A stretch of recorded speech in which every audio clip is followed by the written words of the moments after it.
American conservatives tend to have the mentality that because they're represented in politics by the Republican Party, that the party has more or less been in line with their conservative values throughout its history, and that the Republican Party of old can serve as a good template for the modern conservative movement. You see this kind of mindset especially prevalent in Civil War discussions when both modern Democrats and Republicans will assert that the other side was the side that lost, conservatives working off the historic ties of the Democrat Party to the South, and liberals making the association that both the Confederates and modern conservatives are racist or backward. While some modern conservatives take no issue with being tied to the CSA, the average conservative cringes at the thought of being associated with the losing faction of the Civil War, and a faction often marred by issues of slavery, racism, and a lack of patriotism for their breaking of the Union. That being said, no matter how you slice the matter, party lines are one of the few things Republicans of today and Republicans during the age of the Civil War have in common. You can get a more in-depth breakdown of the early Democrat and Republican parties in the second and third parts of my 7 Ages of America series, but let's summarize that for now. The Democrats had a strong presence in the South but desired to retain national power by finding new ways to appeal to the North. The Democrats benefited from having a weak opposition party for a time, that being the Whigs, but that was wiped away by the emergence of the Republican Party, which was specifically built to meet the needs of the North and challenge the Democrats of the South. What this meant was that the Republican Party was built around urbanism, a strong central federal government, a protectionist economy, and radically egalitarian principles which were popular in the more socially liberal North. The urbanism and development of the North led it to advance at a pace far faster than the South, which, as you might imagine, changed the already diverging lifestyles, mindsets, and needs of the North. But what precisely did the North change and deviate from?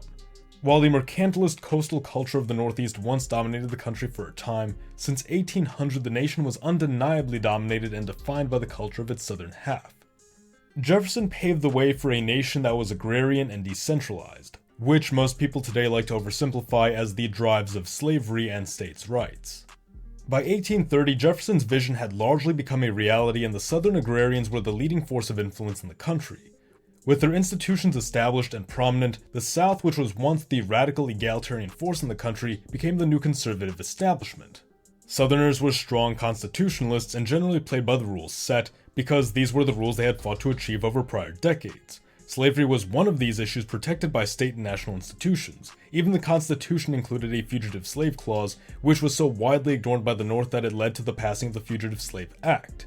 Repeatedly, the South felt that the federal government and their political party was failing to preserve law and order as Northerners violated laws, sometimes violently, in the name of their own sense of justice, failing to quell Northern propagandizing, including within universities, which demonized the South as purely evil for its continued practice of slavery and only served to polarize the country further, and failing to appeal to their political base in the South to instead pander to the opposition in hopes of gaining more votes.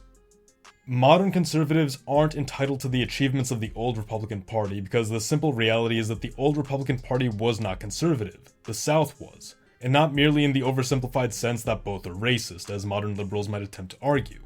That doesn't mean we can't, as Americans, take pride in the achievements of any of our parties and borrow successful policies from them, but it's absurd and even ideologically disastrous for conservatives to hold up the early American Republican Party as a whole and assume it represents what they believe. Such would be like a liberal holding up a Dixiecrat or a Jacksonian as an example of their own ideology. In simple terms, the South wanted to be left alone from its northern half, which was growing increasingly influential, while its ideology became increasingly irreconcilable with that of the South. Similar is the sense modern conservatives feel toward liberalism encroaching on their old ways of life. One side demands advancement, the other side says they're advancing in the wrong direction. Conservatives, whether they like it or not, are not the Republicans of the 1860s, but rather are more akin to the Confederates, and that is something they must come to terms with and accept, rather than remain in denial of their history.